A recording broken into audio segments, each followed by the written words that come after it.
Good morning, students. Today we are discussing about this microbial examination of water.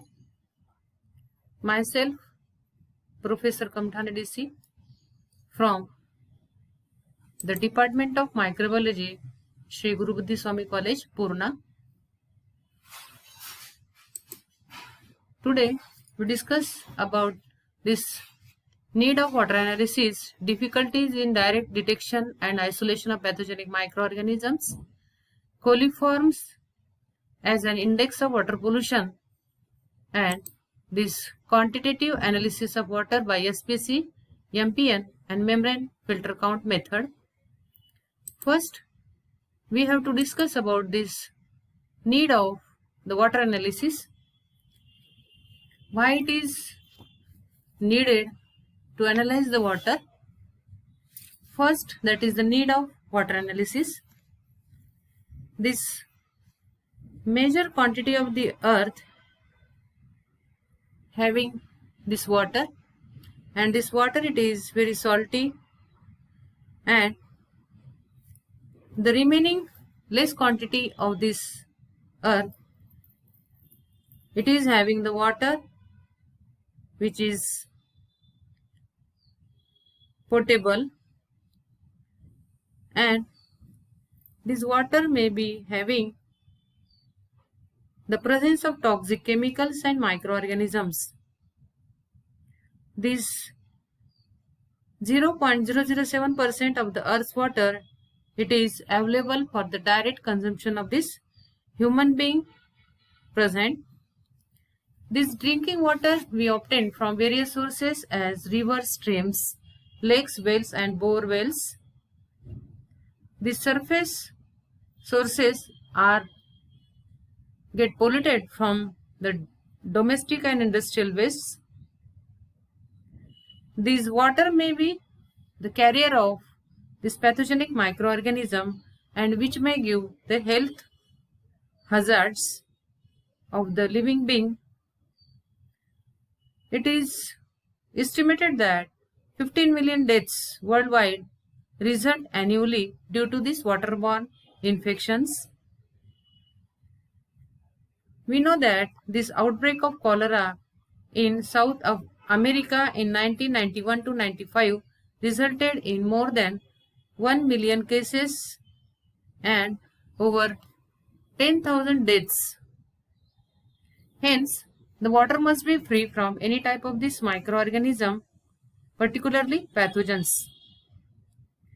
The number of the saprophytic bacteria should not exceed 100 ml of the water. Many diseases are transmitted through this water, and these are particularly related to the intestinal tract.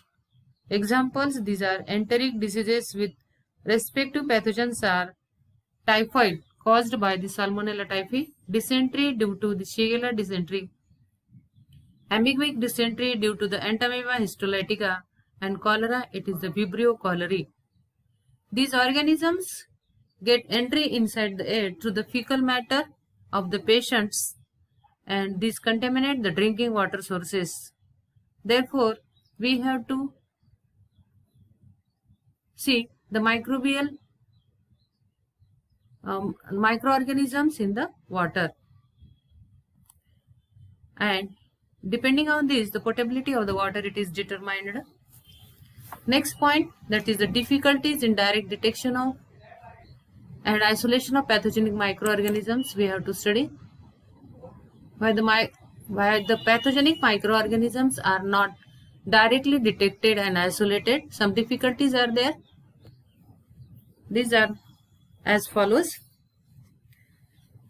These pathogenic microorganisms get entry into the water sporadically and do not survive for long time. Next, that is, these are present in very small number and escape during detection by the laboratory tests. For example, consider the water sample having the Salmonella typhi, count 1000 per liter, that is 0.1 ml. It may not have any single cell of this pathogen, This generation time of this pathogenic bacteria, this is greater than non-pathogens, and these pathogens may get outnumbered by fast-growing non-pathogenic organisms. Therefore, the direct detection and isolation of this pathogenic microorganism is not significant. Next point, that is the coliforms as an index of water pollution. We know that the different pathogens, these are having the difficulty in the isolation and this detection in this point. Therefore, instead of this detecting and isolating pathogenic microorganism, some index of water pollution are there, and these are particularly coliforms organism, and these are detected, and if the coliforms are present in the water, the guess it is made that the pathogenic microorganisms may be present in the water.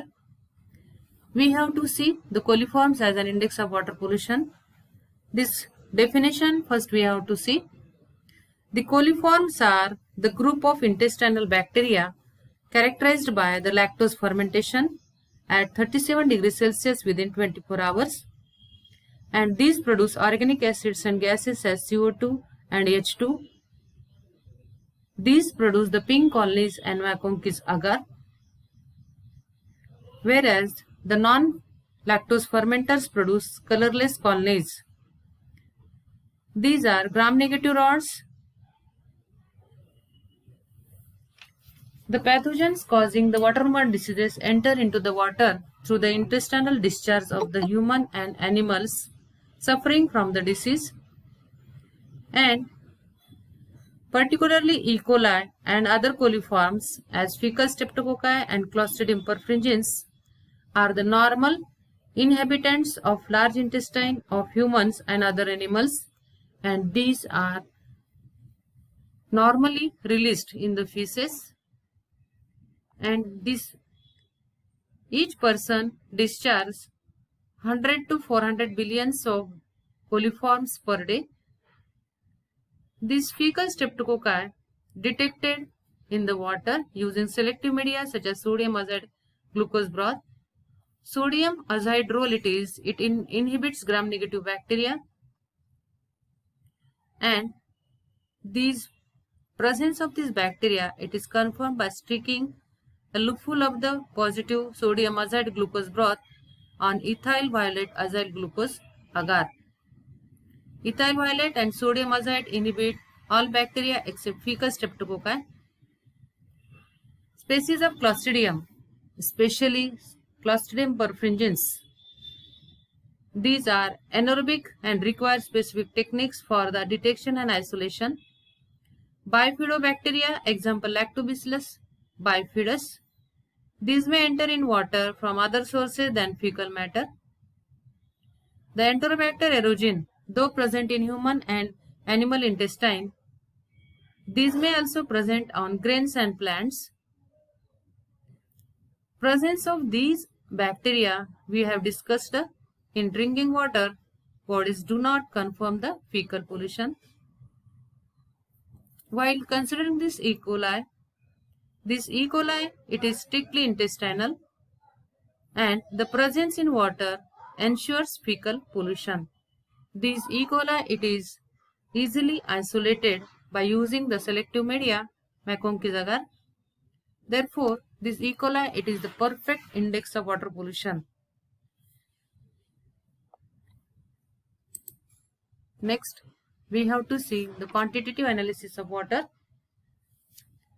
by the SPC method, by the MPN method, and this membrane filter count.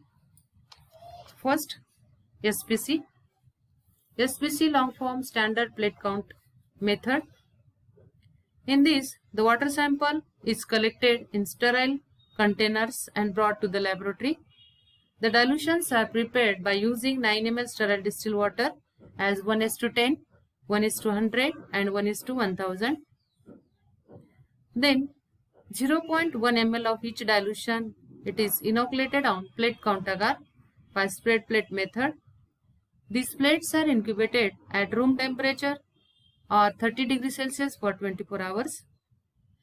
And the number of organisms per ml, these are calculated by using the formula number of organisms per ml is equal to colony count into dilution factor into 10. Next, that is most probable number, that is the MPN method. These coliforms are the enteric bacteria and ferment glucose with the production of this acid and gases at 37 degrees Celsius within 24 hours. Lactose, it is converted into the glucose plus galactose by the enzyme beta-galactosidase, and this produce the mixed acid fermentation pathway. The test gives quantitative estimation of coliform bacteria in water sample. Acid production, it is detected by observing color change of the pH indicator dye, that is the neutral red, and formation of gas, it is detected in Durham's tube placed in the McConkey's broth tubes in inverted position. The number of McConkey's broth tube showing both acid and gas formation in each set, these are counted, and by referring McCurdy's table, this number of coliforms are detected. In these 5 tubes in each set, these are prepared. 3 sets are there. First set having the single McConkey's broth. Second set, it is also having the single strength McConkey's broth. In third, this is having the double strength McConkey's broth.